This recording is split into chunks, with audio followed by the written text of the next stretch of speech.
Welcome to the Leader Impact Podcast. We are a community of leaders with a network in over 350 cities around the world dedicated to optimizing our personal, professional, and spiritual lives to have impact. This show is where we have a chance to listen and engage with leaders who are living this out. We love talking with leaders, so if you have any questions, comments, or suggestions to make the show even better, please let us know. The best way to stay connected in Canada is through our newsletter at leaderimpact.ca or on social media at LeaderImpact. If you are listening from outside of Canada, check out our website at leaderimpact.com. I'm your host, Lisa Peters, and our guest today is Andrea Currie. Andrea is a professional geologist with over 20 years of experience and is currently Vice President of Exploration at Whitehorse Resources Limited. Andrea graduated with a BSc, a Bachelor of Science in Geology from the University of Calgary and spent 12 years working as a geologist at Devon Energy and another 2 years at the Canadian Natural Resources after its purchase of Devon's assets. In 2016, she joined the executive team at Kicking Horse Oil and Gas Limited, a private equity startup focused on the Montney Formation, as Vice President of Exploration. Kicking Horse was acquired by Whitecap Resources for $300 million in 2021, after which the team continued on together in their new entity, Whitehorse Resources. Andrea and her husband have been married for 21 years and live in Calgary with 3 school-aged children. She spends most of her free time getting her sports-loving children to all of their activities, but loves to enjoy the outdoors whenever she finds some spare moments. Welcome to the show, Andrea. Thank you. Thanks for having me. Do you ever find spare moments? Right now, not a lot, but I try and, go for runs while they're at practice and, you try and squeeze it in whenever you can. So yeah, you have to. Yeah. And when you say you're sure, my kids went off to university, I'm an empty nester. So it goes really fast, Andrea. Yes. Really yes, I know. So, yeah. Enjoy it. Thank you. I will try. Well, thank you for joining us. What a great resume. And it has been a pleasure to just meet you so far. We haven't got a chance to get to know each other, so I'm excited to ask you these questions. We've been asking about pivotal points along your journey. We've been talking about successes, failures, and what else have we been talking? I don't know. There's lots of questions, but we're going to jump in. Okay. As I said, we make mistakes. We just keep going. So yes. All right. So our first question is, we're looking for a little bit of your professional story and how did you get to where you are today? So can you give us a couple of snapshots that were pivotal points during that journey? Sure. I think probably the biggest turning point came, in 2016 when I was offered that VP role. In a new startup. And so, I was looking for a change, but it was a huge jump for me, professionally. I had a 1-year-old. I had no management experience. I had not much experience with this play. I didn't know the team, but I was also desperate for a change. And keeping in mind that we were in this prolonged downturn in oil and gas, there had been rounds and rounds of layoffs. Many of my friends had been off for years. So, making a jump at that time was scary, but yet I also was kind of I really wanted a change. I remember hearing this quote, if I'm going to bet on somebody, I'm going to, if I've got a 50-50 shot and I have to bet on myself, I'm going to do it. Right. So I'd been at big companies. I knew I was really good at my job. I'd been making them lots of money. And then, so I went for it. And probably at the time, in some ways, it's good that I didn't know the roller coaster that I was going to be on. Because, I always say the highs are higher and the lows are lower. And I've come out of this, a totally different person, I think. So yeah, it was a huge turning point. It was a huge jump. I'm very glad I did it, but it was not easy. Yeah. Yeah. Do you remember that feeling when you made the decision? That moment, what did you feel? What was it like? I probably didn't sleep for 2 weeks, really. It was just, it really was kind of when you're about to do a really steep, ski run and your skis are sticking over the edge into the air. And it's that, I think once you make the decision, you feel good. Yeah. But it's that time in between that you're just like, and really, it was like I was giving up, 14 years of experience, severance, like it was hard. Scary. It was really scary, but you kind of feel alive once you've done it, right? Then you also feel like other changes don't feel so hard, right? Once you've made one of those big ones, then the other ones don't actually feel so hard because you've done the big one, right? So, wow. yeah. That's a great way to put it. I remember making a very large change in my life, and I remember the feeling I wanted to vomit. Yes. Truly. Okay. So I wasn't physically ill. Yeah. Physically ill. And then my life just changed. So good. But it was so hard to jump. And but then you kind of think like, I'd rather have given this a shot and have it fail than have to sit later on and wish I would have done it or wonder how it would have gone. So, but it's hard. It's really hard. Yeah.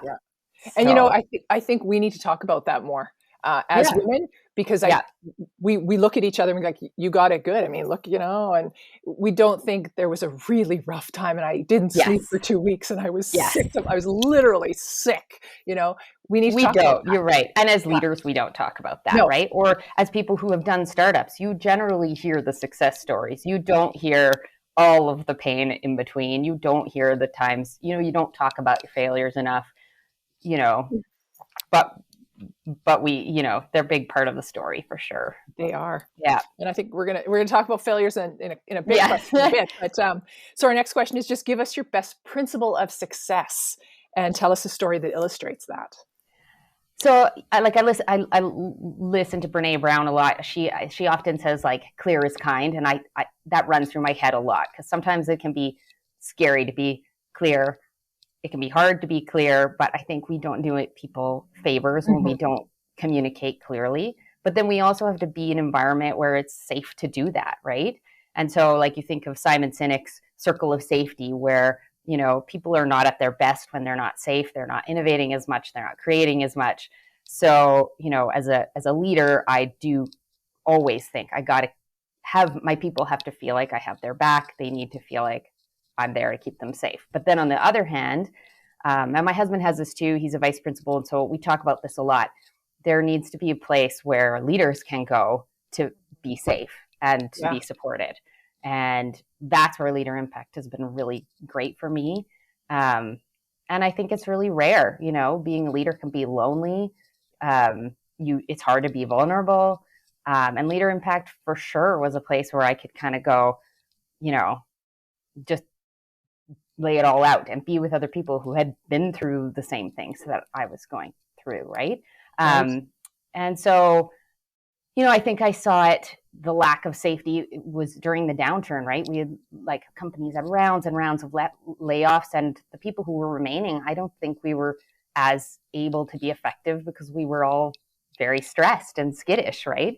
And then I think too of the private equity model that many of us are in, we've had to often they want you to put enough money in that it's painful. And like, you're going to lose your house if this doesn't work. And that's the model. That's what they want. But I really don't believe in that. Like when I worked at a big company, I gave everything to make my company successful. Yeah. I didn't need to have my house on the line. Right. So, I really just think like that model is wrong and it needs to be worked on.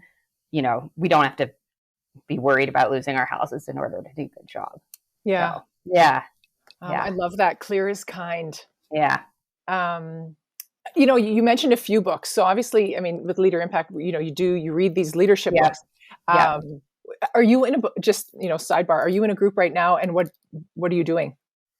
We are starting up next week. I have bought the book. I don't even remember what it's called, but I've probably been in since, I don't know, at least 10 years with the same group.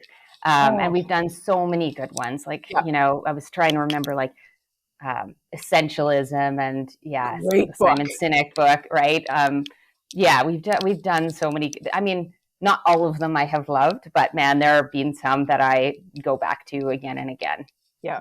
When you talk about clear is kind, and just the book we're doing right now is The Advantage by Patrick. Oh yes, we did that one too. Yeah, it is, and we're on chapter 2. I mean, we're not far into it, and it's a page turner.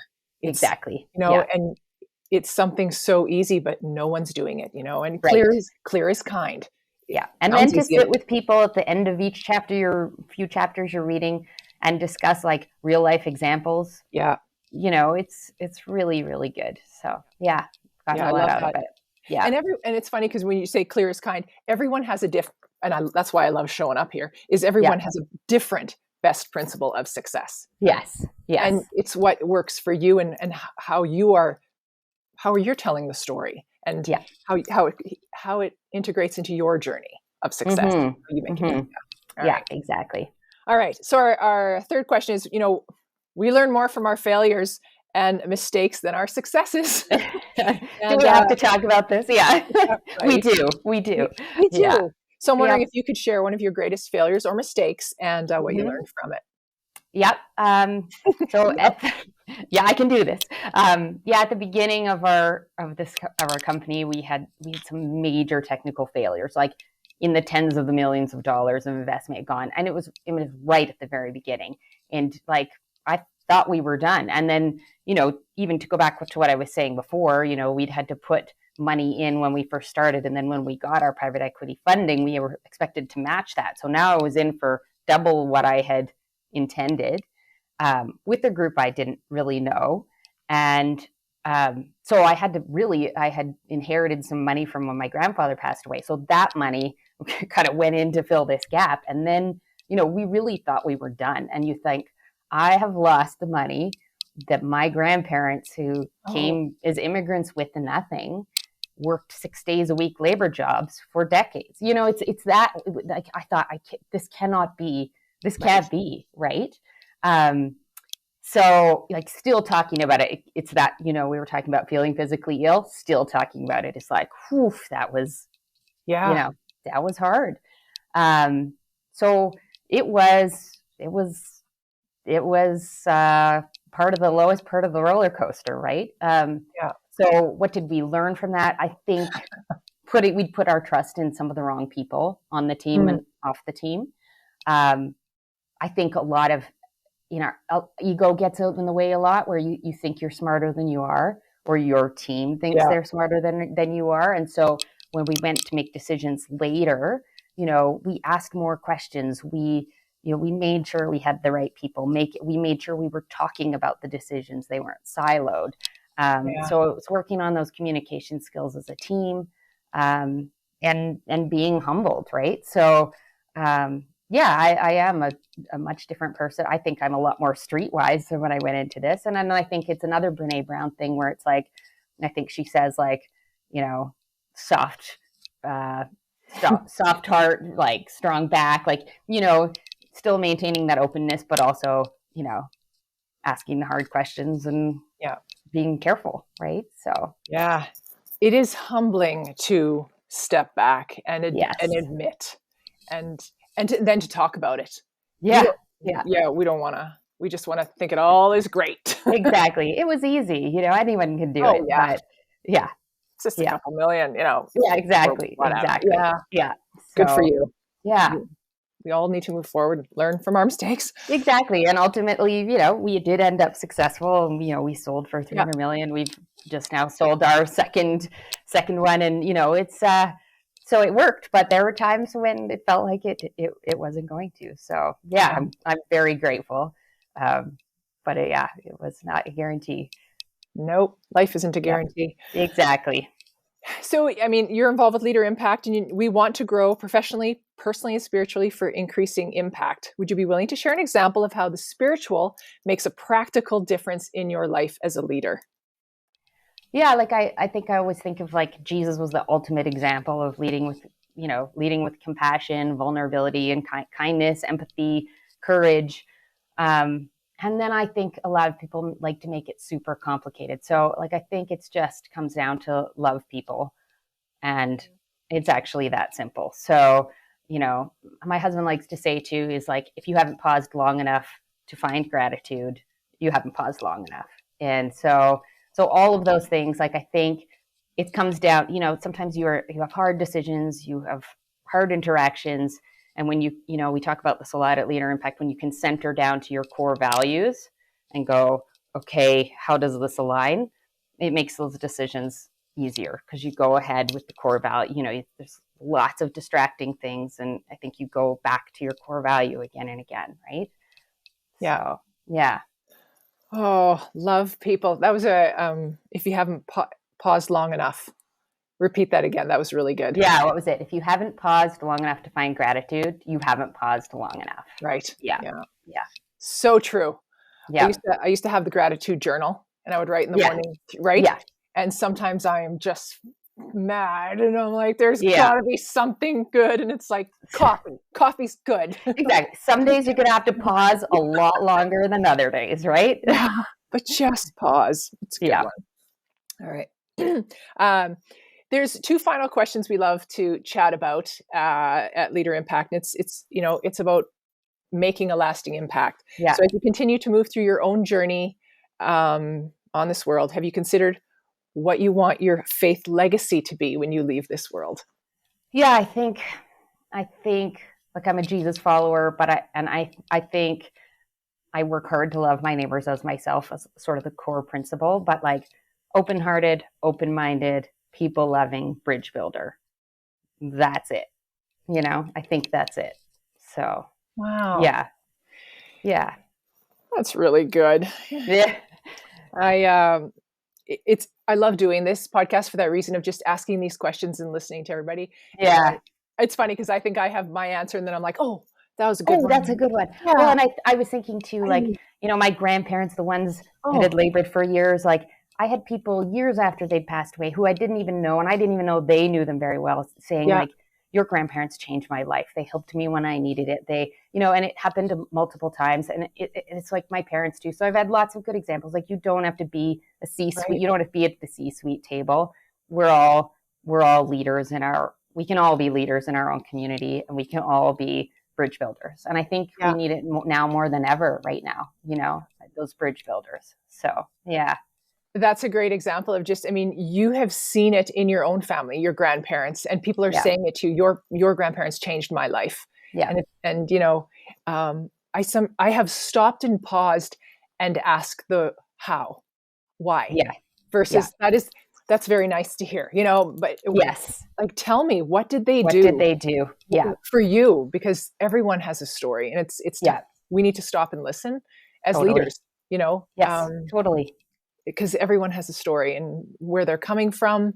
If they're having a bad day at work, maybe something set them off. It's exactly not crappy people all the time, listen to the stories.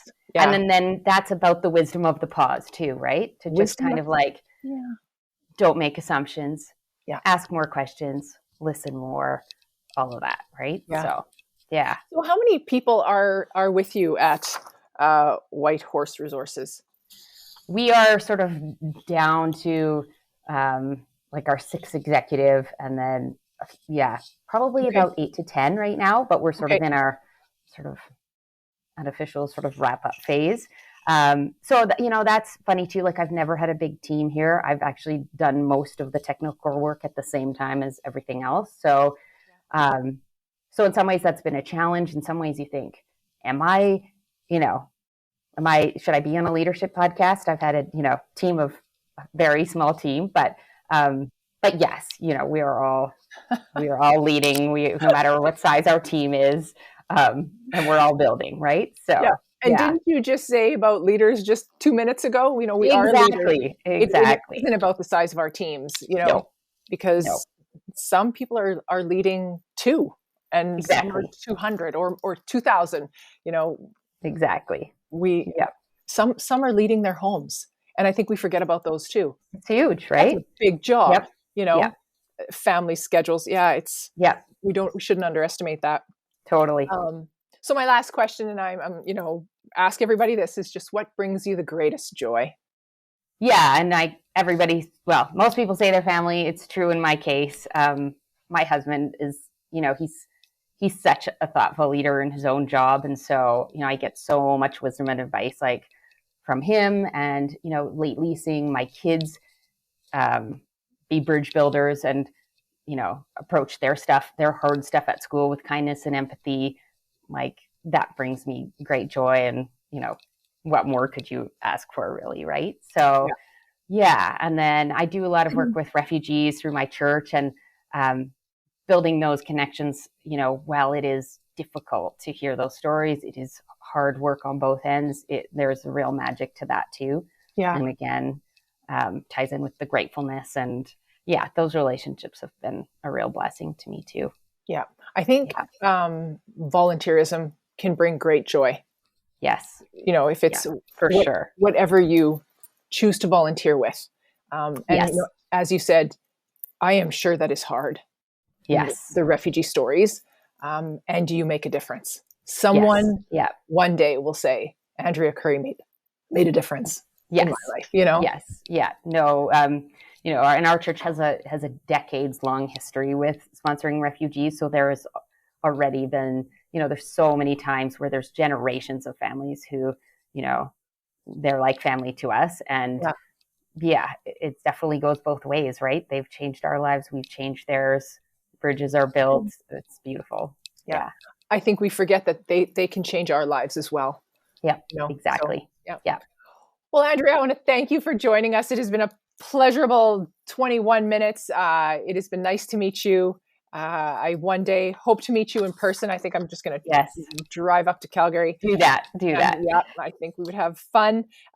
If anybody wants to get a hold of you or find you, what is the best way to engage with you? Yeah, you can find me on LinkedIn. I would love to connect. Awesome. So look me up. Good. You never know. Well, thank you again. I have enjoyed this time. Me too. Thanks, Lisa. All right.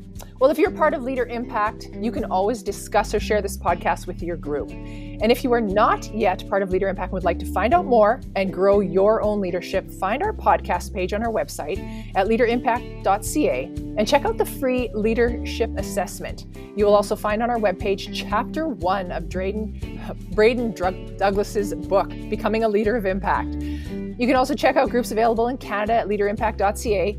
Or if you're listening anywhere else in the world, check out leaderimpact.com or get in touch with us by email, info@leaderimpact.ca, and we will connect you.